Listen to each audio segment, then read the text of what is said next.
What's going on, everyone? This is Jeremy Platt. I'm joined by Niall Tighe, my brother Justin Platt, and we are recapping week 2 of the NFL season.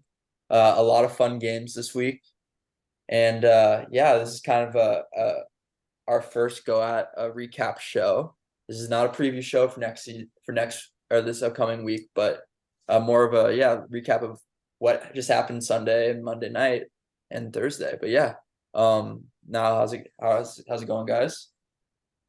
Pretty good, pretty good. Yeah, like Jeremy said, it's going to be a recap of week two and also week one. We didn't get to a recap show week one, so it'll be a little bit more of just start of the season, kind of what we're seeing, and then we'll have a couple little bits. But I had a rough. I know that we kind of picked our teams here and there for week two. I had a rough go at it. I think I think we we all scored relatively had. 10-1 or something nonsense. Yeah, so a lot of red, but fun weekend of football, and I'm excited to get this going. Justin, how you doing? I'm doing great. I think the cool thing about this season so far is that I think we had a lot of expectations. I think a lot of people did coming into like what we're expecting from certain players. And I think a lot of that has gone to shit and turned out to not be true. Something's been validated, something seemed to be invalidated. And so it makes it really like a fun change up to talk about like certain players, certain teams. So I'm just excited to get into all of it. Sweet. Okay, so for our first little bit here, we're going to do a new segment called Rough Start or Rough Season. Obviously, this is taking into account the first 2 weeks of the NFL season. And we've got 5 teams that we're going to kind of talk about one by one. We've got the 0-2 Patriots, the 0-2 Chargers, the 0-2 Bears, the 0-2 Bengals, and then the 1-1 Steelers. So starting with the Patriots, I'll take the lead here. I had personally had high expectations for this team. I thought the defense was going to be a lot better this season, and I think it is. I mean, first 2 weeks, tough schedule. You play the Eagles in week one, and then the Dolphins in week two. And I thought the defense held up on its own. I think they did okay, all things considered. But at the end of 2 weeks, the Pats are 0-2. So, Jeremy, Justin, do you think this is a rough start or a rough season for the New England Patriots? It's funny. If you asked me to guess prior to the season, I would have said, oh, this is going to be a rough season for the Patriots. You look at the talent in the AFC, especially in the QB area. But I think this is just a rough start for them. Honestly, I've been really surprised. I think Bill O'Brien coming back is significant for Mac Jones' development in the Patriots offense. I don't think Matt Patricia did him any justice last year. And I've been honestly really impressed. I think they've had a tough 2 opponents to start the year. You obviously have the reigning NFC champs and the Eagles, and then following up the Dolphins, who look amazing under Mike McDaniels in his second year with Tua. But they've been in both of those games. I think the defense, I think we all expect the defense to be serviceable coming in, if not really good. I think Christian Gonzalez has a bona fide chance to get defensive rookie of the year. I think they've been unlucky with who they had to start the season against. I think if they came in and maybe started week one against the Bills, I think they could have shocked the Bills. I think that overall the team is extremely balanced. I like what they got going on. And I honestly like what I've seen from Mac Jones. I think he is a quarterback we didn't talk about taking that third-year leap because of the weapons they had around him and the regression he had last year. But I think that could play a role into the coaching he had around him. So I've been honestly really impressed. I think moving forward, I think he's only going to get better. I think the defense is only going to get better. And I think they're a comparable team. They can beat some really good teams, but then at the end of the day, it might come down to the talent you have around you. And it might be really hard for them to beat some of these more talented teams. But like, if you're asking me if I think they can beat the Bills, I think they can. Do I think they can beat the Bengals right now? Absolutely. And those are two of the top contenders in the AFC. Yeah, I was also surprised with despite what the win-loss record is, like how they came up, how they started the season. And I would kind of say like rough start, mediocre season because um it's just right now the Patriots have kind of not their fault. I mean, it is their fault, but due to the rough start of the schedule, like have they've dug themselves into a hole. And I know the AFC as a whole hasn't really started out all too well, but it's like, all right, I mean, we talked about it all season. the Patriots, I don't know if they have to go up against them directly, but like they're like competing with the Chiefs, the Chargers, the Bills, the Jets, the Dolphins, the They play Bengals, the all of those Ravens, teams. the Ravens, the Steelers. Like I can keep going. Even the Titans look good. The Jaguars, like this is like I think it's due to circumstance. They're gonna have a mediocre season, maybe get to that 9 win, Right. maybe get just right over 500. But you've already dug yourself into a hole of 0-2, and more so circumstantial. But I think Justin touched on it really well. Like Christian Gonzalez, I think it's too early to start talking about like full season awards, but like Christian Gonzalez has kind of shown that he's a legit dude. Yeah, he's a player for He sure. looks like not I don't want to like put him at this kind of caliber, but like I remember when Patrick Surtain first came in the league, and everyone's like, "Oh yeah, this guy's quick. like he's quick. He's like confident. He doesn't look like he's being he doesn't look overwhelmed, because a lot of times when corners get into the NFL, like the game's almost a little too fast for them. So much stuff's going on all around the field. Not Surtain. Christian Gonzalez looks composed. The moment doesn't look too big for him.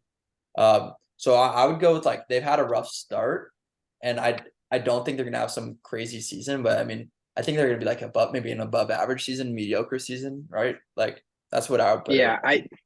it's tough though, because I think that, like Justin touched on it, like they played two really good teams, but they also played two really good teams at home.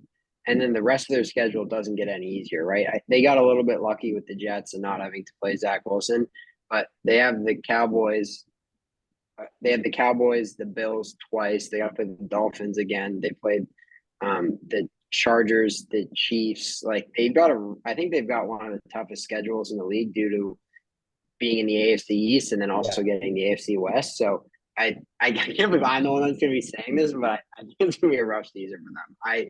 I like what they have. I just think they're maybe a year away. Like on offense, it's too little. And you know, Bill's a great coach, but the whole thing, like even like last night, this might be a little Patriot fan specific, but like Demario Douglas, who was a 6th-round pick out of Liberty, and I think he impressed a lot of people in OTAs, and he's noticeably one of our better receivers just in terms of creating space. And he fumbles, and I think he played 6 snaps and had 2 catches for like 20 something yards, and then he fumbles, and they don't put him in the rest of the game. That worked when you had Brady. It doesn't work when you're not a good team. Like you need to play your best players. So there's a couple things there, but yeah, I think it's a rough season for them. I think it's going to continue to be a lot like this. Defense good, offense isn't getting not going to have juice to win games. Yeah, and I don't know if like I don't know how much, because I haven't like paid too much attention to it. Have the Patriots been playing Mapu from Sac State? Yeah. So he's been playing. You know, they've been pretty banged up in the secondary to start. Like I think Jack Jones was slated to be a starter. He hurt his hammy, so he was on IR preseason, and then Jonathan Jones hurt his ankle, so he didn't play yesterday. And Marcus Jones mid-game gets hurt, so they've shuffled things around. Like when Christian Gonzalez got the pick yesterday, he actually was playing safety that snap. It was the only snap in the game he played safety. But they've been shuffling their defenders around a little bit. So Mapu's been playing this kind of hybrid, similar to Jabril Peppers, this hybrid like linebacker safety, but most of his time has been at safety. Nice. I will say that I think one of my biggest takeaways from the season so far is do not underestimate coaching. And I think that obviously that Bill Belichick has taken a hit since Tom Brady went to Tampa. Not to say that he's a bad coach, because I don't think he's a bad coach. I think that's going to play a role, especially in situational football, if they can keep these games close, playing a role later in the season. And I also I think that I agree with Jeremy on maybe like average season to above average. I think they have a chance to sneak into a wild card spot, because I just wouldn't be surprised if they were a team that started to knock off some of these heavy hitters that you wouldn't expect them to knock off just because of the leverage that they have coaching over other teams. I think that this is a good way to move into the next thing we want to talk about, maybe the Chargers. I was going to do the same transition. Yeah. Talking about coaching disadvantage. I honestly think this is going to be a rough season for the Chargers. Coming in, I was so hot on them. Everything was right. Everybody was healthy this time. The Chiefs lost the first game of the season, giving them already a head start. I thought they could have won both of their games, but God, something about Brandon Staley really throws me off. And then I also want to put a good deal of blame on Justin Herbert. Yes, their defense has looked atrocious against Miami and then also atrocious against Ryan Tannehill and the Tennessee Titans. But in both of those games, Justin Herbert has had a chance to lead them down the field for a game-winning drive, and he's failed to do so. And I think we've seen them come up short quite a few times in his career. Now, obviously, you put up 30 points, you should win the game, and that sucks that their defense has played so terrible to like allow teams to drop that on them. But it's really hard for me to look around at the weapons that he has and say, "All right, Justin, go win us this game." And he's come up short twice this season, came up short in the playoffs last year, and come up quite a like the only real time that I can remember him coming down the field was in that Las Vegas Raiders game when they were fighting for a playoff chance, and he led them down the field, and then they ultimately still lost that game. So I can't really think of a career defining win for him coming down the field and just, showing that he's the guy. So I think it's gonna be a rough season for them. They're already 0-2, and like they're in the AFC West, and no team in that division is necessarily a slouch, especially when the division games. So what do you guys think? Yeah, and not to get too sidetracked, but I saw something on Twitter, but like, and it's maybe going into last season, we would have thought this is kind of crazy, but I was like, would you rather have healthy Tua or healthy Herbert? And like, It's a conversation. It's a conversation. It's definitely a conversation Yeah. now. yeah, I don't know. What would you guys say? I'm honestly like, I can't believe I'm even saying this. I would probably have it, and like, given the coaches that they have right now, I would take a healthy Tua with Mike McDaniel rather over a healthy Herbert with Yeah, but imagine Von Miller. Justin Herbert in With the Mike Dolphins McDaniel. system, Yeah, right? yeah, that's So then different. Yeah. like Herbert's definitely not the issue, right? They are, I think, third in offense and 32nd. I think they're dead last in defense. So Yeah. we kind of touched on first coach fired in one of our podcasts last week. Like, I think Brandon Staley is like inserted himself into the conversation. He's been terrible. Like Yeah. I thought they should have fired him after last season. They decided to replace the offensive coordinator, blah blah blah. But I don't know. Like I think that the Chargers, this is just a rough start for them. I do think when you have that much talent on offense, I think you win games, and I think it's going to be an okay season for them. But I don't know. The coaching scares me a lot. Dude, and yeah, I'm gonna honestly say, like, I can't believe I'm even saying this. I would say rough season, to be honest, because it's just like they've had all off season to, like, usually coaches should come out strong, I would think. Like, they've had all off season, and the thing is, I love Brandon Staley. Like I don't know. I think schematically, like the way he implements the Fangio system, like what he did to the Dolphins last year, like I don't know what's going on. I don't know what's happened, but it seems like he's I almost lost hold of the team. And I don't want to like jump to, because I'm not in the building, right? But it's like, dude, I don't like they're running so much man coverage against the Dolphins week 1. They make Ryan Tannehill look like Tom Brady week 2. I think he had like the best like QB rating of his career in a single game. And Like, Tannehill looked terrible. yeah, week 1 he threw 3 interceptions against the Saints, who almost lost to the Panthers. Like I don't. I think it's like I think it's kind of a hard turnaround if it's more so coaching,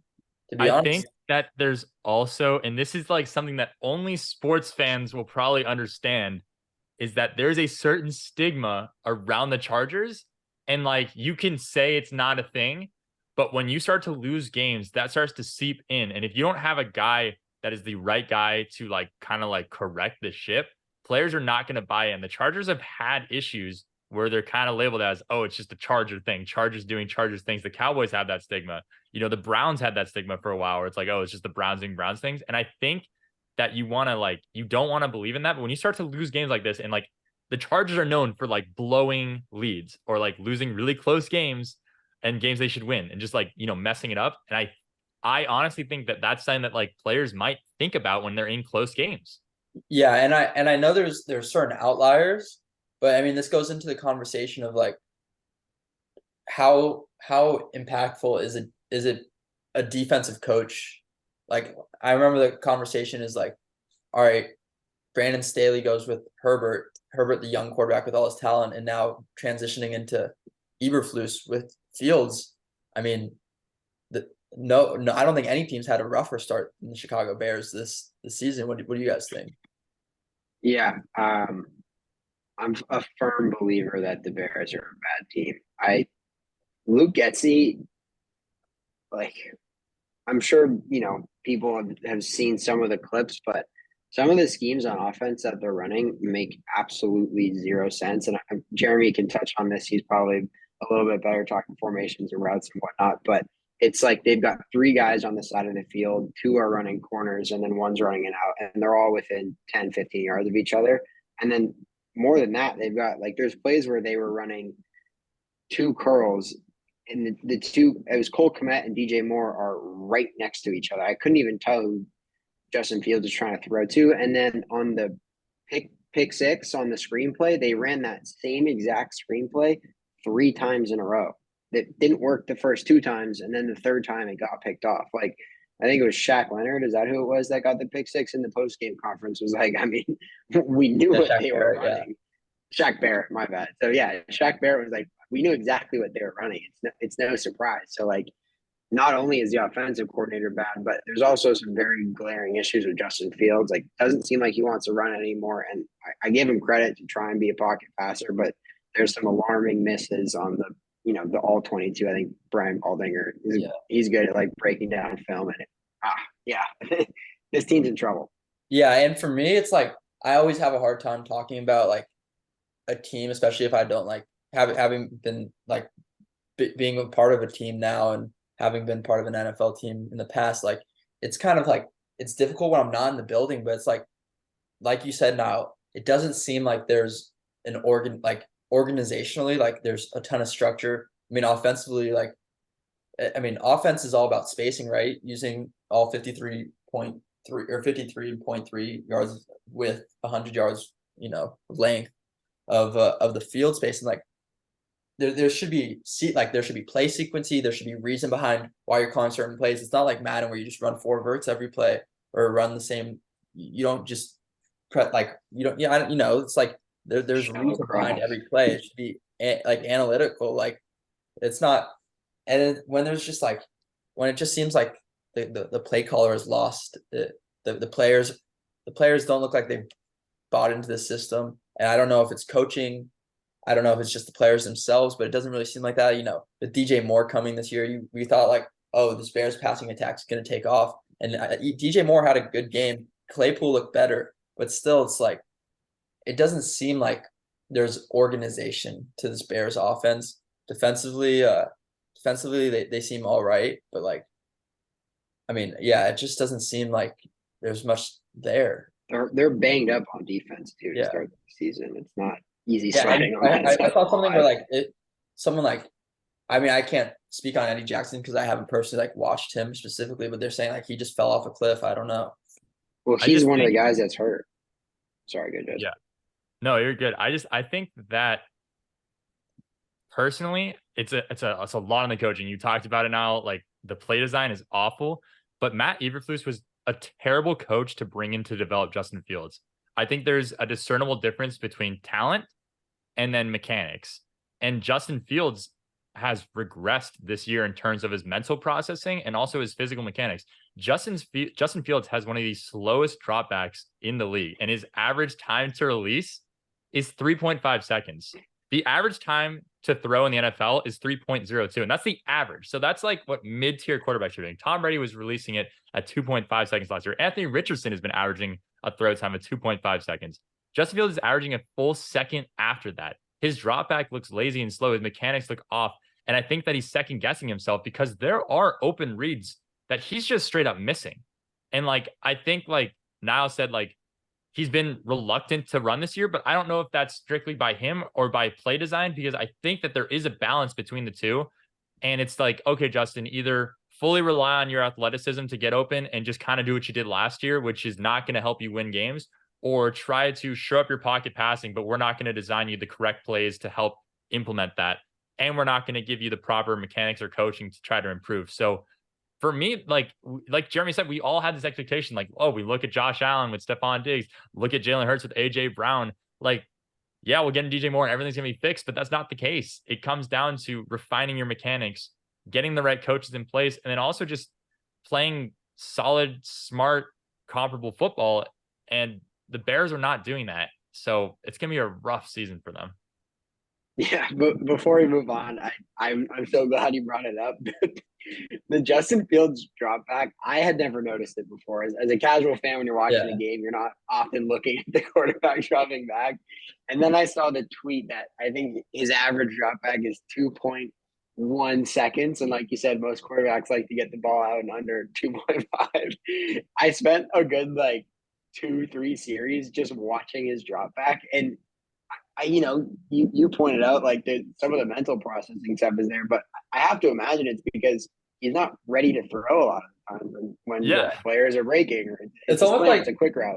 Like yeah, it's like when you see OGs playing like pickup basketball and like they're just like people like slow about it. They're not like going super hard. They're just like taking their time trying to do cool stuff. But yeah, but that has to I don't want to speak on it, but I feel like that's something that can be fixed quickly, right? That's something that like it's not urgency. Yeah, right. So, anyways, that seems I like he has spent a lack of a urgency. drive or two watching it. And it was hilarious, and with a bad line, it's going to make things 10 times worse. So, Yeah. Anyways, okay. On to our fourth team. We all agree Bears, rough season. Maybe Caleb Williams is in the card. Who knows? We're going to trade the first overall pick again. We'll see. Next team, we've got the Cincinnati Bengals. The Bengals are 0-2. Not only are they 0-2, but it looks like Joe Burrow re-aggravated his calf injury. So we're waiting to see whether or not he'll be able to play next week. The indication looks like he's probably out. So I don't know. Yeah. I think that this one, organizationally, the Bengals have horribly mismanaged Joe Burrow's injury in terms of the calf strain. I think that, honest to God, they should have taken Jamar Chase's advice and just let him sit till week 5, because right now, if you look at it, he's uncomfortable in the pocket. He missed all of training camp, right? So we knew that there was going to be some type of growing pains, but his mobility is an issue. His mobility within the pocket, his ability to make plays looks stagnant. So he's off to a slow start. He doesn't feel comfortable. And then his O-line isn't helping him at all. And now you are at the case where you just lost 2 games that were winnable, games you probably should have won. And now Drew might not be out, and you might have to face a team like the Rams and the Titans, who are comparable. And then your season only gets harder from there. You go and you play against the Seahawks, a team that can get hot. You play against the 49ers.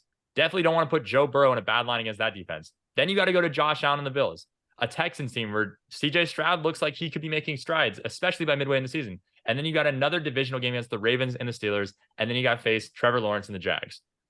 This could be really ugly for the Bengals. I know we saw them dig themselves out of a hole last year, but this is a different set of scenarios. Their schedule is tough. If Joe Burrow is not fully healthy and out there, it's not going to get any easier. And I think that if the Bengals gave him time to fully heal, and I know he's pressing to be out there, but if they forced him to just sit and stay out, I think they would have had a lot better start. So I'm leaning towards rough season for the Bengals. And yeah, those are really good points. I never really looked at the Bengals like upcoming schedule, but I'm gonna go with rough start because, and I don't know if Burrow's put himself in this category yet, but with like back in the day with the Patriots and Tom Brady, like they'd always start like 2-2, 1-2, and it's just like eventually like you have enough faith in Brady where it's like, all right, they're gonna pull themselves together. And whether or not Burrow wins the division with the AFC North, I think he's reached the level where I feel comfortable that by the end of the day he'll at least be able to get the Bengals into a wild card spot, and that's a lot of blind faith rather than just like me using analytics or like having solid reasoning to prove it. But I just trust Burrow, in my opinion, and he might be injured, but like I don't know. He's a guy who I just have. He's like one of the few players in the NFL that I would like him, Trent Williams, Patrick Mahomes, like where I'm like, all right, I know he's gonna be exactly like I know he's gonna be able to pull things together. Like he's one of those players that I have it in. So I'm gonna go on Bengals, but not because of good reasoning, but rather just blind faith. Yeah, I agree with you, Jeremy. I think that like in essence of rough start or rough season, I do think that this is a really good team, and I stand by that. I thought they were going to be I thought they were going to be a top of their division, but also a top of the AFC, whether it's 1, 2, or 3, somewhere in that mix. And they've got the pieces, right? This is a team that's looking to win now. Obviously, they just gave Burrow the contract extension. My only concern is, and it's tricky, right? Like these calf injuries are, I feel like they're always, it's similar to like a hamstring, right? Like it gets hurt and then it gets hurt again, and then it could lead to something worse, right? Like Aaron Rodgers had a few calf injuries, and then you want to be careful of the Achilles. It was the same thing with Kevin Durant. Like he had a couple calf injuries and then in the finals hurt his Achilles. So obviously you want to be as cautious as you can with Joe Burrow. So my only concern is I do think it's a good team. I just, and it's funny to say whether or not they can be good in time, but it's only 2 weeks in the season. I just don't know if by the time Joe Burrow's healthy and then by the time the offense starts clicking, because that'll take a while, like will they have enough time left in the season to be in a position in a tough division to make to make it to the playoffs? Yeah, and I want to touch on that division. They're already 0-1, lost to the Ravens. And the two teams they have to face in that division between the Browns and the Steelers have monster defenses, especially along the line. You The got D TJ line, Watt yeah. and Myles Garrett to worry about. And if Joe Burrow is not up to No, full Bengals are mobility, 0-2, Justin. They lost the Browns week 1. oh, you're right. You're right. They're 0-2 in the division. My bad. Yeah, that's not going to get any better, any easier, especially if he's limited in his mobility. And that's what scares me, because division games are already tough to win, but especially if you're already struggling to stay upright. Like, I agree with you. You would think Joe Burrow and the Bengals will pull through. They will be fine. But when you look at, like, no division game is a give me, and they're already 0-2 to start, and that's like his health is not going to get better. Like it's only going to stay stagnant, if not get worse. Even if they rest him, he's not going to come back 100% in 2 weeks, So that scares me. And obviously you want to see Joe Burrow and the Bengals do well, but I don't know. The defenses on the other divisional opponents scare me. And then speaking of the other divisional opponents and scary defenses, I think it's a good time to talk about last night and the Steelers. Rough start or rough season? They obviously got the win against the Browns, but I wouldn't say that it was in part necessarily because of Kenny Pickett in the offense, more in part because of TJ Watt in that defense. What do you guys think? Yeah, I'll start with this one. And I know it's very funny that I just use this whole idea of like having blind faith and not using that as a reliable metric. But like, if there's another like a coach who I have blind faith in, it's Mike Tomlin. He has the NFL record of most consecutive seasons without a losing record without a losing record. That's 16 in a row. They're 1-1 right now and have arguably a top 3 defense in football. I know they got exposed week 1 against the 49ers, but I mean week 1 is just such a I don't think it's really fair to use week 1 in any season as like a reliable metric. Because of all the off season and different disparate like all the different situational things that could happen. But I think the Steelers are. I think they're a team that's gonna get better as the season goes on, and I think they can rely on their defense to steal some wins early on in the year, like they just did on Monday Night Football. Nice. TJ Watt looks Steal awesome. some wins. Oh yeah, TJ Watt looks like a top 2 player defensively in the NFL. Alex Highsmith looked awesome. They still got Nick Herbig.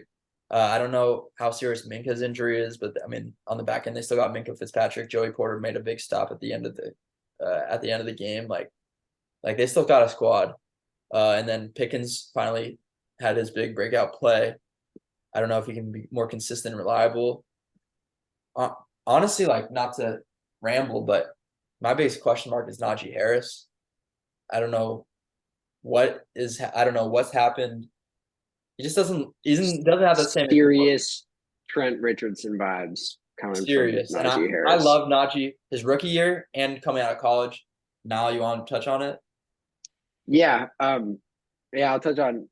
I think that I don't know for me personally, and this is just the eye test. There's no stats to back this up, but he doesn't look like he has the juice. Whether it's first level or second level, like he can't really break away from guys, and as a running back, that's tough, and it constantly puts the Steelers in a tough spot because they run a passing play on first down that doesn't work because Matt Canada can't drop a normal passing play, and then they run it on second down, and then on 3rd and 12, it's like, okay, well, let's see what Kenny Pickett can do, and it's tough. And I was the one, so pre-pod, I was the one that wanted to put the Steelers on this because I think that if it isn't for Nick Chubb going down and prayers to Nick Chubb, that's a really tough injury. I hope he's all right and hope he can play football again. But if it isn't for Nick Chubb going down and then their defense having 2 touchdowns, like they probably lose that game. I think they were going to lose the game if Nick stays healthy. The Browns were able to run the ball relatively well, thinking that the Steelers have a good D line, but they had 255 total yards of offense, and 71 of them came on one slant to George Pickens where he broke free. I think, like we talked about the Bears and their struggles. I think Matt Canada is another guy that really needs to get it figured out quickly because their offense is tough and it's doing them no favors. That I think at one point Najee had it was 5 touches for 7 yards. So it's like you're constantly putting yourself in a hole. I know that this defense is legit, but I think because of the division they're in, and the questions around their offense, I think it's going to be a rough season for the Steelers. Because like if you had to rank all 4 of these teams, right? Like I think the Ravens are really good.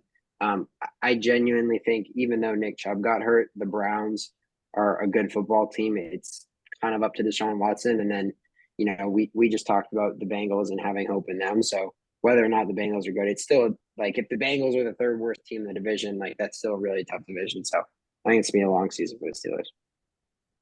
I think it's really funny if you look at these teams. Like literally prior to the season, you asked me like who's gonna have a rough start, who's gonna have a rough season, and I said, yeah, rough season for me is the Chargers, the Bengals, and the Bears, and the rough starts to be the Patriots and the Steelers. It would have been totally off, but I think this is just a rough start for them. I think Jeremy touched on the Mike Tomlin blind faith thing. I trust him to right the ship. I do agree. I think Matt Canada is a problem. He's gonna have to get it figured out. But I also think that it's kind of like the Patriots where they kind of got an unlucky start. Going against the Niners week 1 is rough. And then going right into a divisional game on Thursday night the following week against a team with a really good defense, and now you're without Deontay Johnson, like that's tough. I think we want to see the Kenny Pickett year 2 leap. But I think it's going to take more time because he's not the talent of a Patrick Mahomes, a Josh Allen, a Lamar Jackson. He needs a system around him. I think the Najee thing, to me, I'm not super surprised. He averaged about 3 to 3.5 yards a carry throughout his first 2 years with average O lines. I didn't see that getting better. I think the more they get Jalen Warren involved, I honestly think they should just flip their roles. I think Jalen Warren should be the first and second down back and make Najee the third down back. I think that would work a lot better. I trust Mike Tomlin to get it right. Their defense is legit. It'll help them stay close in a lot of games. And then as George Pickens starts to break out, as Kenny Pickett gets more comfortable in the offense, as hopefully they make some adjustments with Matt Canada, and as Deontay Johnson gets back, I think that them signing Allen Robinson was phenomenal. I think he provides a really great number 2 now for Kenny Pickett while Deontay's out. I think Pat Freiermuth is serviceable. I think their offense is fine. Like they might have a tough time competing with some of like the higher level offenses, but their defense will keep them in games. So maybe wild card is in the question. They've already got a win over a divisional opponent. So let's see what they can do against the Bengals. Let's see how they fare against the Ravens. If they can start stacking up division wins, I like them to come out of this with at least a wild card, but I think it's just a rough start. I think as the season progresses, people will cool off. Kenny Pickett will get more comfortable. But I will say George Pickens is going to be a problem for the league, or he's going to be a problem for the Steelers. If he keeps talking, there's a clip that went viral about him like saying like, man, I like it here, but this just ain't it. And then he liked the tweet about it. Like he's got to stop causing issues for his quarterback. Don't put that on Kenny, because now you got to answer questions in the media about this. Like just go play football and just focus on that. But I think that they'll be good. I think that's a good way to end our rough start, rough season. We've all given our opinions on these teams. I think now we're going to move into another segment where we're just going to call it 3 and out. Our 3 takeaways from week 2, and then we're out of there. We'll talk about each one for ourselves, and then we'll kind of have a little time to discuss it. We can start off with something that I touched on in rough start, rough season. One of my biggest takeaways from week 2 is that talent ultimately will not overcome mechanics. I think that we talked about it with Justin Fields and his his drop back mechanics, obviously, and having to find that up. We talked about it with Justin Herbert and his ability to kind of lead the team down the field. I think a lot of that comes down to his mechanics as well. I think his talent, obviously, everybody knows he's got an insane arm and whatever, but I have him in fantasy and I've been watching him a lot closer this year. The amount of times that he throws into double coverage or triple coverage and then it's picked off is ridiculous. I mean, I get giving your guy a chance, but it's not smart football to a degree. And then also, I think we look at a guy like Josh Allen, and yeah, your talent can take you above a mid-tier team like the Raiders. But when you play a good team, like I think the Jets are overall a good team, obviously Zach Wilson stan, but I think that's when it starts to show is when you play a really smart coach or a really good defense, or you got to fly against the Bengals in the playoffs. Like, I think that's when you can't get carried by your talent. You have to rely on your fundamentals and your basic knowledge of like refining those mechanics.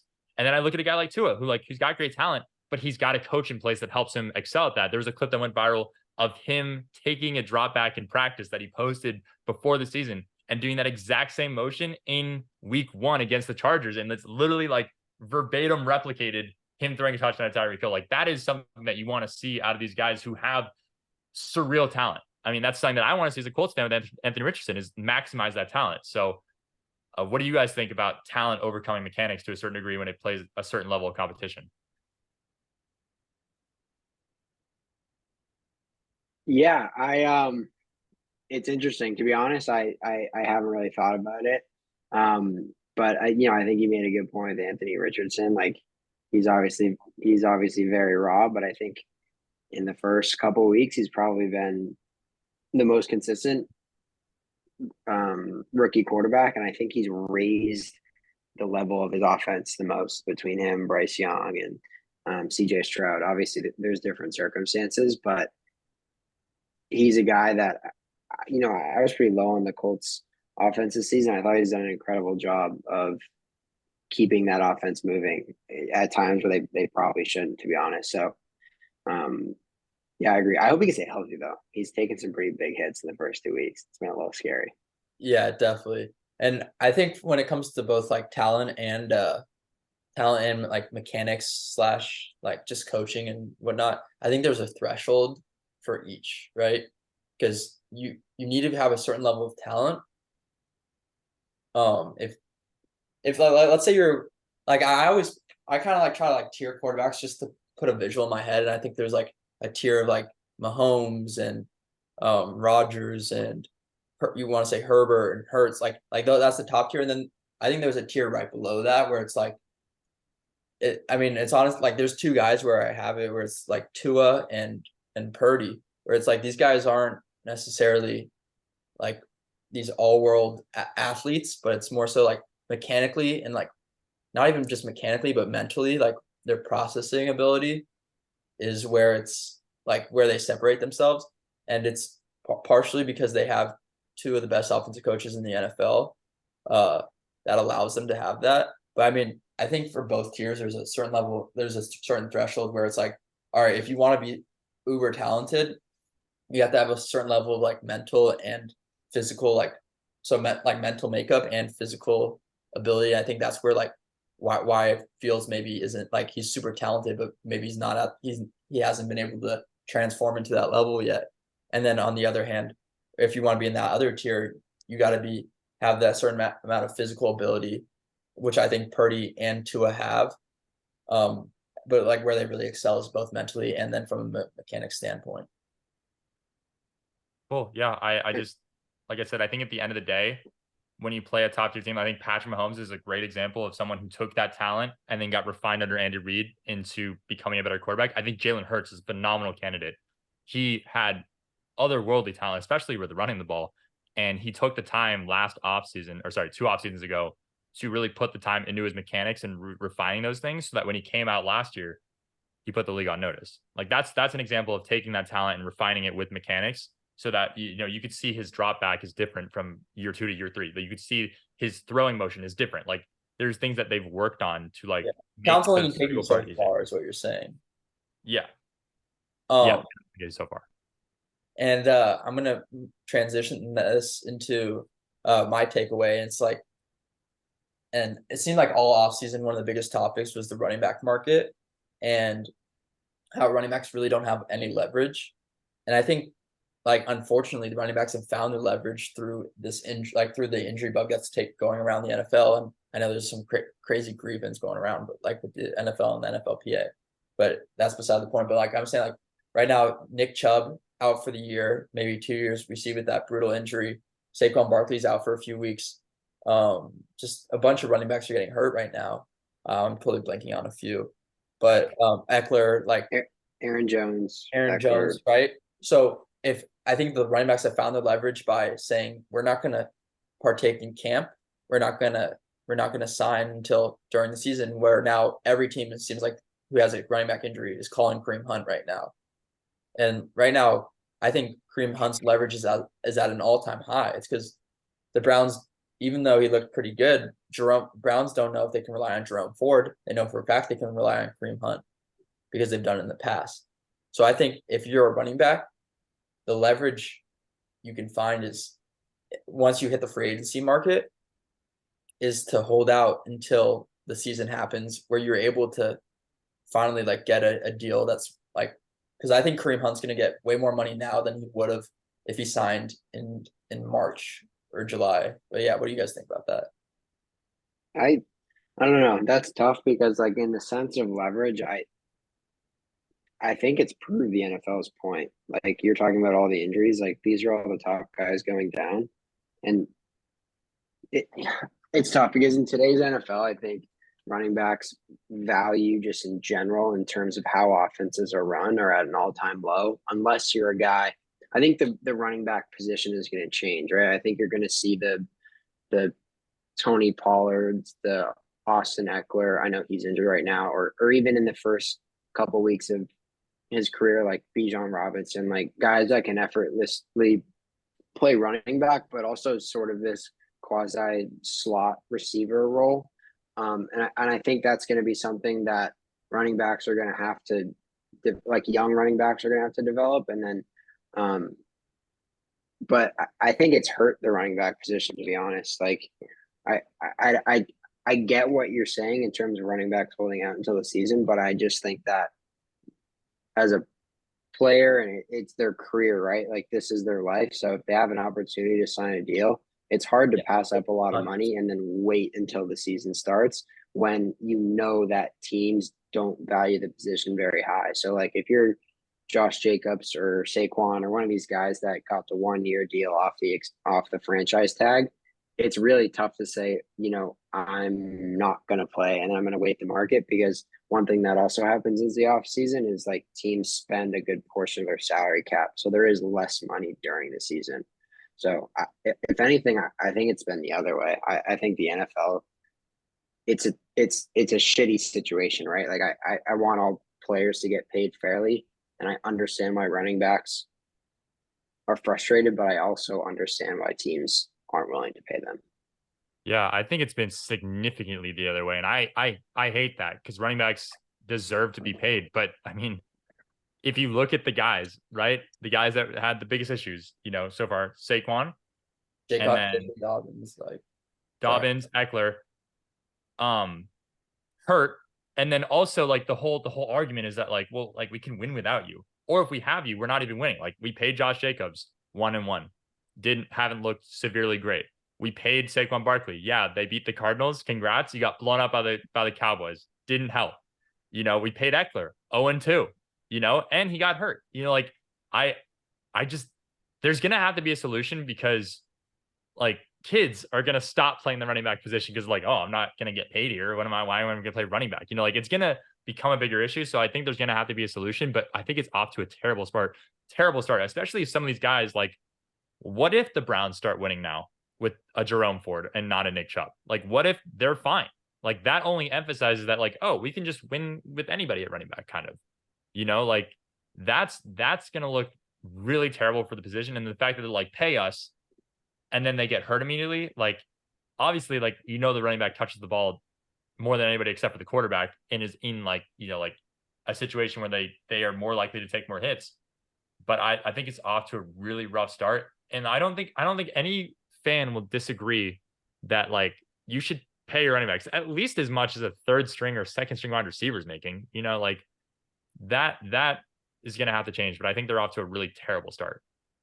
Yeah, I'll jump into my first takeaway, but I do have one thing that I think is actually somewhat of a decent comparison. I'm kind of crossing sports here, but like if you look at the center position in the NBA, and I don't know how much you guys follow the NBA, but like think back to like early 2000s, or I mean, even before that. Like obviously, I don't know, I'm not that old, but um, there was a time where like NBA offenses revolved around a big center being able to post up, and those were often, you know, the best scorers on the team.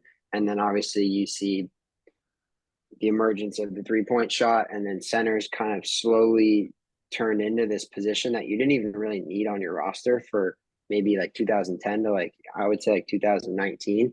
But then you've kind of started to see teams work in a new way to involve centers, and now you've got guys like Nikola Jokic, who's this point center, right? So he's a center in the traditional sense, but his role from what centers in the 90s and the early 2000s looks like is completely different. So I think we're at some point now in the NFL with running backs where they're, and I touched on it earlier, like the Pollards, the Eckler's, guys that are also able to catch the ball. So I think we're in this weird transition phase, right? So I think that running backs are always going to be an important position of the game. I just think that growing up, they're going to have, like Justin said, they're going to have to develop different skills. I don't think it'll deter people from playing the position, but I just think they're going to have to learn different skills. So, all right, I'll jump into my first takeaway, and it's Lamar should have been in this offense the entire time. I know that maybe he didn't always have the weapons or he wasn't as developed, but the box score doesn't show it. But Lamar was incredible on Sunday. I think Todd Monken coming in and replacing Greg Roman is going to be the best thing for Lamar and the Ravens long term.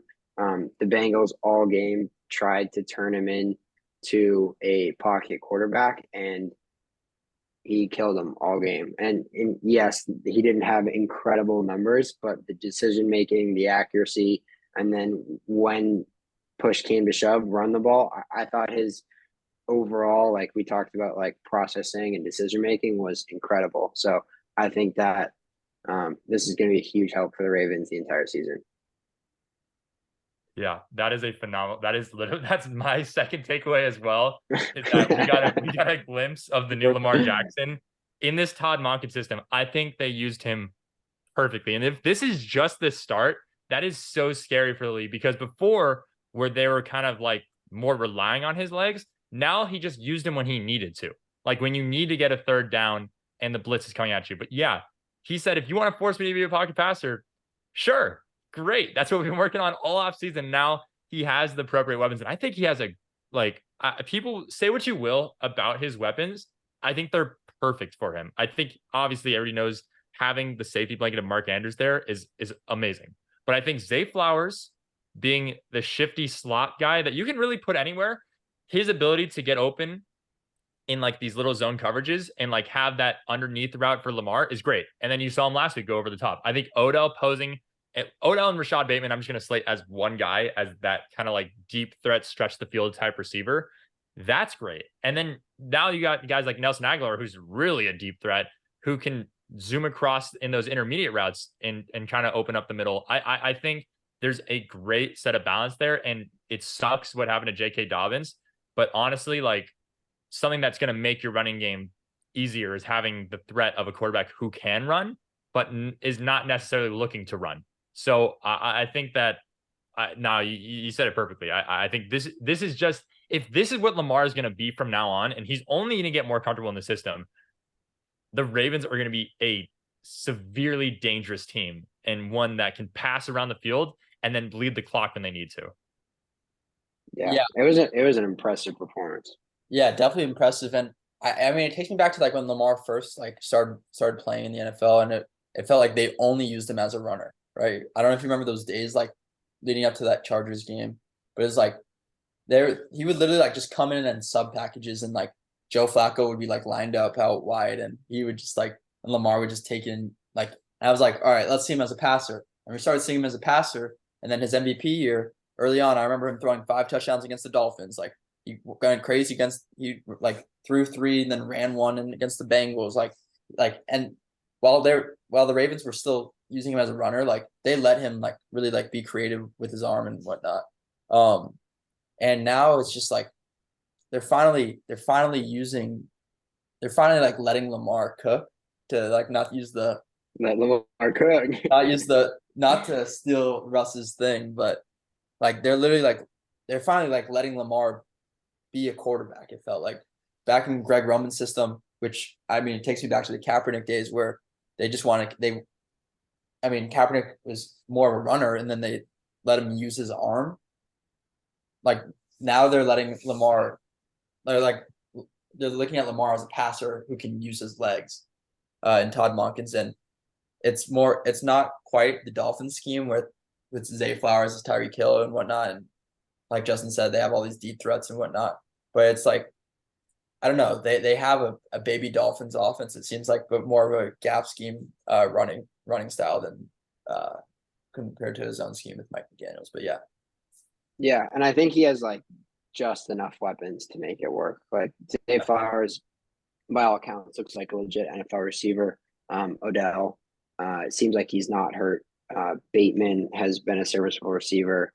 Aguilar stepped in and looks pretty good, and then Mark Andrews has always been kind of steady for Lamar. So whether or not he would have been able to do it a year ago, I think that the fact that it happened now is huge for Lamar and the Ravens. Awesome. I can go into since Justin kind of got his first 2 takes, now got his. I stole one. It's a great take. It was a phenomenal take. What can I say? I can't even mad about Great minds think alike. I kind of want to talk about Puka Nacua because as everyone knows, I'm a big Puka. I'm a big 49ers fan, and kind of like put up big time numbers up against us, and like he looks like the real deal, and I think even when Cooper Kupp comes back, I think the Rams are gonna have one of the best like receiving duos in the NFL. And coming into the season, we would have thought. Whoa! I know that's a crazy take. But I mean, Puka Nacua is doing this against like legit DBs, Tariq Woolen week 1, and then Mooney Ward for the Niners. Like these are like, I don't know. He looks like the real deal, and I know it's early on in the season, but I'm all on the hype train. What about you guys? Yeah, I feel like kind of an idiot. I didn't bid on him, and I know you, Jeremy, you can't play fantasy football, but like I bid on Josh Kelly instead of Puka in like all my leagues because I thought it was maybe this like 1 week flash, and I regret it. He looked incredible. I think he set the record for most receptions in first 2 games with 25. Like it's incredible. And yeah, that was you touched on it, but it was like, what role is he going to have once Cooper comes back? Because he was essentially playing his role, but they're going to find a way for both these guys to be on the field and be effective at the same time. So I completely agree. It's been incredible. Especially with McVay calling plays out of 11 personnel. Like, yeah. Yeah, I mean, you see even now, like Tutu Atwell is the second receiver, and he's still productive. I think you just slot Puka into that Robert Woods role when Cooper Kupp comes back. But that's even if Cooper Kupp comes back, a hamstring can linger. But I think I'm not trying to take anything away from how impressive Puka Nacua has been. I think this says more about Matthew Stafford than anything. I think that coming into the year, no one's really talking about the Rams and Matthew Stafford because look at everything they lost. I mean, they sold their soul to win a Super Bowl and it worked. But now you got a ton of guys who have left that team that was only 2 years ago. It was only 2 years ago that Matthew Stafford won a Super Bowl. But obviously he has the neck injury last year, and that scares you. And I think that's fine. But I think coming into the season, he's still a top guy. He's still a top quarterback. Cerebrally, him paired with McVay is a match made in heaven. That's how they won that Super Bowl. And so he's able to get a guy like a Cooper Kupp, who I think was a great receiver prior to Matthew Stafford being there, but then having that connection that they have where he's going to hyper target that number 1. I mean, the 2 leading receivers in history who have the 2 top seasons are both his receivers, Matthew Stafford and, Megatron. So whoever is the guy who's up there is going to be productive. And I think it says a lot more about, like, the Rams look good. The Rams look good. And I think their defense is fine. Aaron Donald's still there. And I think their offense is only going to get better once Cooper Kupp comes back. And now that they're kind of transitioning as a whole out of Cam Akers into Kyren Williams, like, they can win games. And it's just it's down to this Legit health of team. Matthew Stafford. Legit team. Yeah, I thought I was a little off on them preseason. I thought they were going to go full tank mode, but it doesn't look like it. They've been competitive in 2 games so far. Again, coaching plays a big role, and they've got a good coach there, and that's going to help them win games too. But if you want, I can launch into my third and final. Wait, I haven't done my second one yet, because my first one was your second one. Yeah. I see. So let me take my second takeaway. My second takeaway. This is kind of like a first 2 weeks thing, and instead of just last week, but I think the class of the NFC is better than the class of the AFC. I think preseason, like, all you heard was like how good and how competitive the AFC was. You had the Chiefs, the Bengals, the Bills, the Dolphins. I can go on and on. There's probably 10 or 11 playoff teams squished into the AFC. And then you had not much chatter about the NFC. I think a lot of people kind of had their consensus top 3, which was the Eagles, or at least my consensus top 3 was kind of the Eagles, Niners, and Cowboys. But like, if you had to ask me, like, what division I think is going to win or like what conference is going to win the Super Bowl, I think it's going to be NFC. I think right now my top 2 teams in the league are probably the Niners and Cowboys in that order. Yeah, I know Jeremy. You guys can't see Jeremy, but he's smiling. I'm gassing his team up right now. But I just think that, like, those 2 teams have been incredible on both sides. The Cowboys really haven't even need to show their offense very much. Like, their defense is incredible. Like, Micah Parsons is something else. So, like, preseason we talked about AFC, but I think that the class of the NFL is the NFC, and the Eagles are off to a 2-0 start, but probably shaky for their standards. But I still think they're an incredible team as well. Your thoughts on that take? I agree. I mean, Shocker. yeah. But I mean, I'm obviously sold on the Niners. I still want to see the Cowboys get. I mean, I think who they've played. I mean, they played the Giants, who almost lost to the Cardinals, that on paper might be one of the worst teams in NFL history. And then they beat the Jets with Zach Wilson, who I don't really need to elaborate on. But Yep.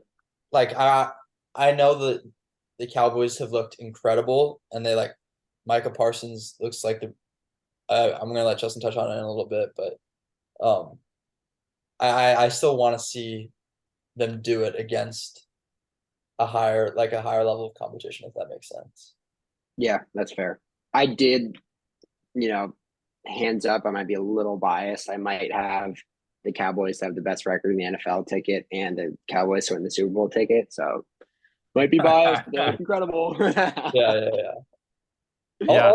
Also, sorry, Justin, not to cut you off. You're I'm good. looking at the Cowboys schedule, and next week they play the Cardinals, and then the Patriots, who, I mean, that should be a fine game. But 4-0. yeah, but week 5 is where it comes down. It's Niners Cowboys Sunday Night Football. That should be fun. That will be a great game. I will say this. I have a hard time agreeing with you, but I also have a hard time disagreeing with you. I think, to me, the AFC is a quarterback-driven conference, and the NFC is a team-driven conference. That's not taking a shot at the quarterbacks in the NFC, but I think the NFC has a lot better well-rounded teams. I think the NFC has a lot better well-rounded teams, like, across the board. The Cowboys defense is amazing, and I'm not a huge fan of their offense, but it's definitely serviceable. I think the Niners, have the best well-rounded team in the league, and I think the Eagles offense and defense is amazing. But then you also got a guy, and I'm a Brock Purdy believer. You also got a guy like Brock Purdy, who's a great quarterback. You got a guy like Jalen Hurts, who's a great quarterback, and I'm kind of a Dak hater, but he's not a bad quarterback. He's fine. but then you go against Patrick Mahomes, Joe Burrow, Josh Allen, Lamar Jackson, Justin Herbert, and those are all team problems, but quarterback, it's a guy. So I don't know. I think at the end of the day, it always comes down to the quarterback, especially when it matters most. Can you steal a game here? And can you go on a Broncos run where your defense is going to win you the championship? Absolutely. And their defenses are all phenomenal. But in recent history, and especially That with the hasn't been the rules, case. yeah, it just comes down to the quarterback. So like I agree with Jeremy. I'd like to see the Cowboys in particular play some higher level competition. And I won't jump into it too much, but I honestly think this is a huge game for the Cowboys. It would be the most Cowboy thing ever for them to lose to the Cardinals. They're not going to lose And to the Cardinals. God, I hope not. I'll put my life on it. They're not losing I to the hope not. Cardinals. But if you want to talk about a bold prediction for week 3, I think the game might be closer than you think. And I would not walk out of there and be like, wow, I can't believe the Cowboys lost the Cardinals. I'd be like, nope, the Cowboys just did sign the Cowboys always do. So I'll say that now, but It's different this year. I'll talk about I kind of it's every year's the Cowboys year. I'll talk about I kind of alluded to it where my third take is that we might not have a QB MVP this year. I think that you could be right where the top 3 teams in the NFC outweigh any team in the AFC. And that's a quarterback driven conference, like I said, but I don't think anybody's necessarily standing out. Tua had a great week 1 and a fine week 2. Who else has really been like outstanding at quarterback? Like usually in the beginning of the season, I feel like even if you don't want to believe it, like a guy like Jalen Hurts last year, like, oh wow, or Patrick Mahomes when he started his sophomore year, his real rookie year, he threw 5 touchdowns in week 1. You're like, oh wow, like there's guys that you can be like, oh, I could see it. Like my dark horse has been Jordan Love, who's thrown 3 touchdowns in back-to-back games, but like so far there hasn't been like a ooh shocker or like a guy that's really standing out to me. The people that stand out to me is people like Justin Jefferson, who's had back-to-back games of 150 plus yards. Tyreek Hill, who's on pace for 2,000 yards. CMC, who the team around him is great, but like he just looks unstoppable. So I think that obviously things can change. It's only week 2, but if you're asking me right now who's my pick for MVP, I'd probably go with those 3 guys first, and then maybe a guy like Tua. And I mean, you kind of have to throw Micah Parsons into this conversation. Yeah. I know he's not leading the league in sacks or anything, but like this, like in my opinion, and I'm a huge Nick Bosa homer, but I think right now Micah Parsons is playing at a different level than maybe any player on the football field outside of Tyreek Hill. Like he looks legit.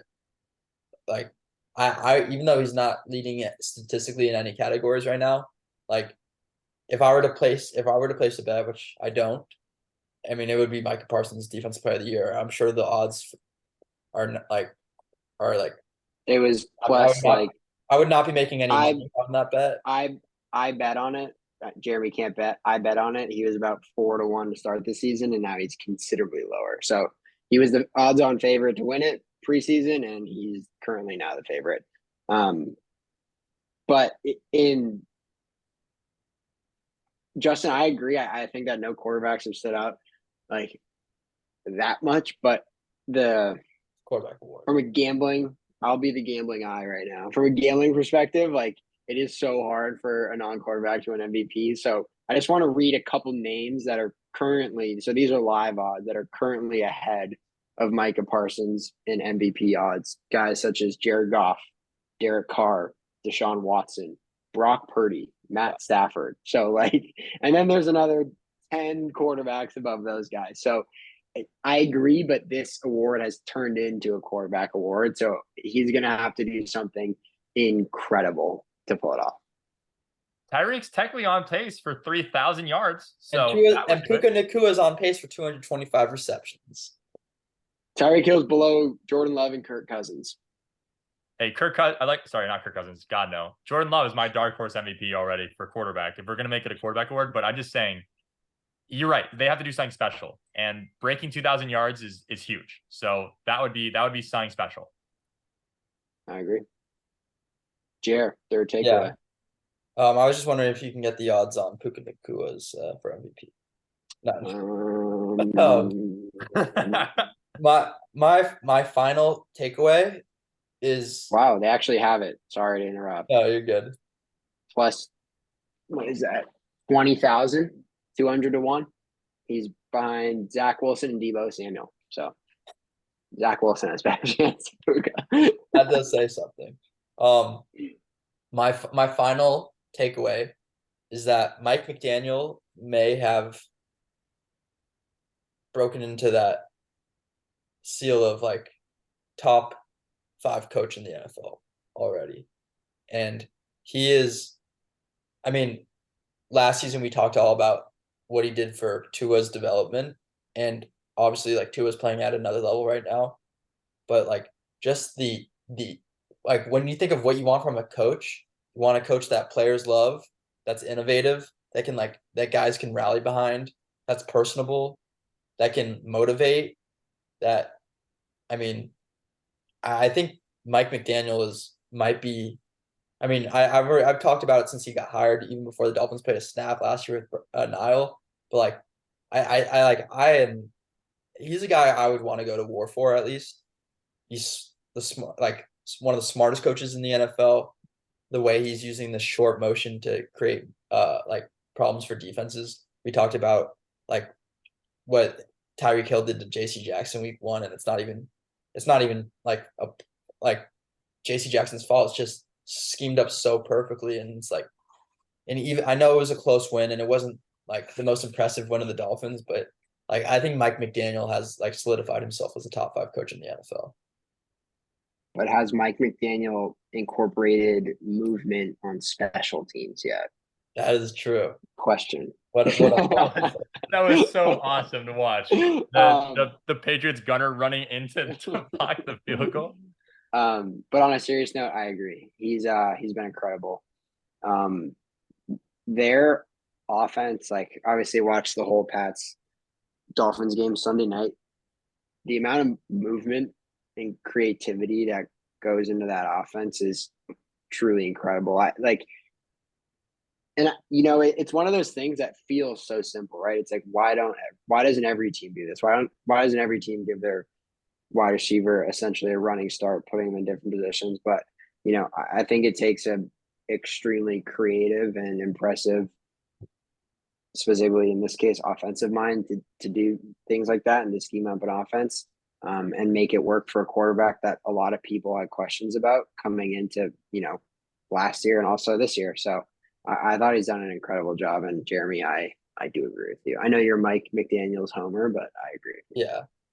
It's nice to see a guy get his shine. He did an interview on NFL Network talking about how he was competing with Sean McVay and Kyle Shanahan when they're all working for Washington, and how he's kind of come up to get in the position he's been in.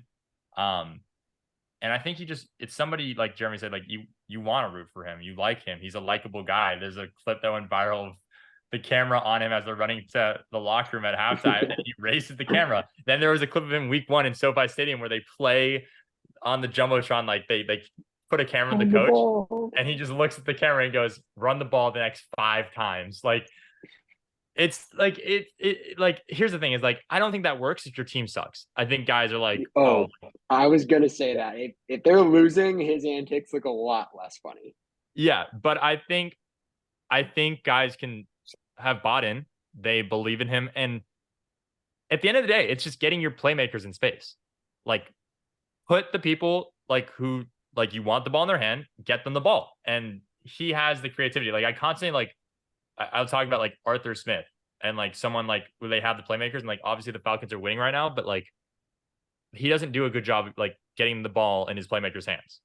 Like, and that's something that I think would take them to the next level. But I think the Dolphins they're fun to watch. They're a team that's likable. You want to root for Tua.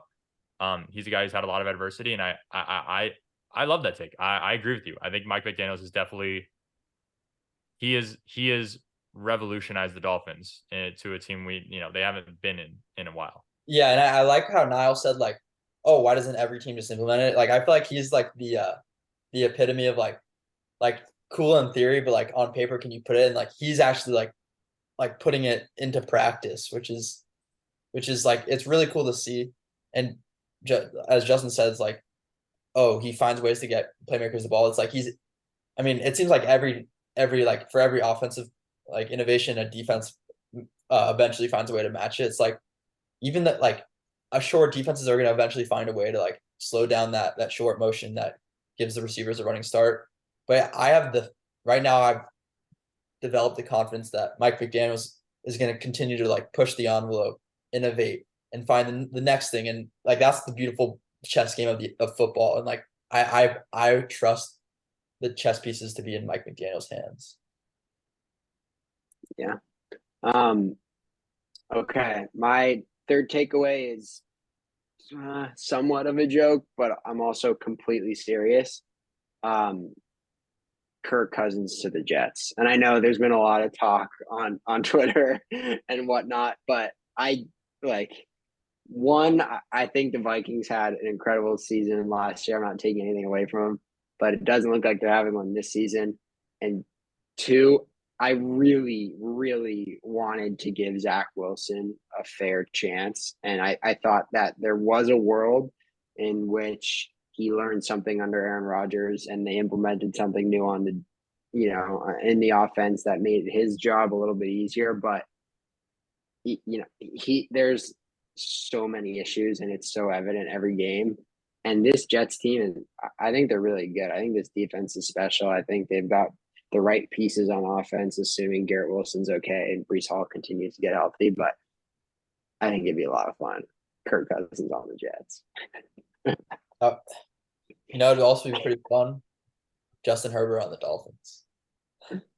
I think that like as like in theory, like it makes sense and like it's like one. Yeah. By the way, I couldn't really think of a good third takeaway, so that was fine. No, you're good. But it's like, I mean, I think like not to get too realistic because at first I was gonna bring up like the Jets don't really have a pick to trade because technically compensatory wise, like they're kind of like locked into what's going on with Rodgers. Like even though it's gonna be a second round pick, they're technically like I don't think they're allowed to trade their first round pick.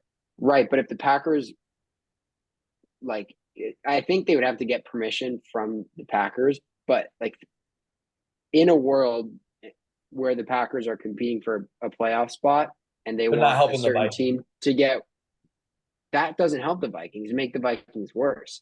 Yeah. So then the Packers have a higher chance and maybe win a couple of games, make playoffs, blah, blah, blah. Yeah. But I don't think the Packers end up doing it. Like, I don't think I've ever seen like a mid-season like starting quarterback trade. I don't know. Correct me if I'm wrong. I mean, off the top of my head, I can't think of it. That would be awesome. Like that would be awesome. It would be fun. It'd be a crazy predicament with Aaron, like what happens in the future of Aaron Rodgers, but like that would be crazy. I think that would be the worst thing possible for Kirk Cousins, who already gets blasted by the media, but then you put him in New York, where if he has literally like one bad game, he's gonna retire. Like the New York media is gonna completely, because if he's going there to win a Super Bowl or bust, like fully, like even more hype than when he went to Minnesota on a groundbreaking deal. I like it. It's a fun thing to think about. I mean, theoretically, that should work. Kirk Cousins and those weapons with that defense should work. But there's something that just, I don't know, between his criticisms of primetime games, like I think that quarterback made a lot of people like Kirk Cousins, and I like Kirk Cousins. I want to root for Kirk Cousins, but that makes me nervous. If I was the Jets, I don't know, a quarterback that I would think about trading for legitimately, if the Cardinals are going to tank, try to get Kyler Murray and try to get him now. If he's ready by mid-season, that means you roll with Zach Wilson and your defense is good enough to keep you in the running. It gives Kyler Murray time to learn the playbook and get back. And then you've got a quarterback who has the potential to be great. I mean, he was drafted the first overall, and I think the Cardinals mismanaged his development and his growth and his weapons. But like he led a team to an 8-0 start, a few years ago. Trade for him now. Let him get healthy. Give up the first. If you're going all in, you were gonna not have that first anyway. The Cardinals are probably tanking. They'll take it. And then you get a guy who's electric. I mean, hopefully he comes back, but like that would take him over the top, in my opinion. Yes. I just have one quick thing to say. The reason I bring up Kirk Cousins is he's in the last year of his contract. Kyler Murray has 3, 4, 5 years, whatever he has left, and a ton of guaranteed money. Kirk Cousins has 1 year and then he's an unrestricted free agent. So it makes sense for the timeline of the Jets. And if the Vikings aren't good, maybe they trade it away and, here comes Caleb Williams, Michael Penix.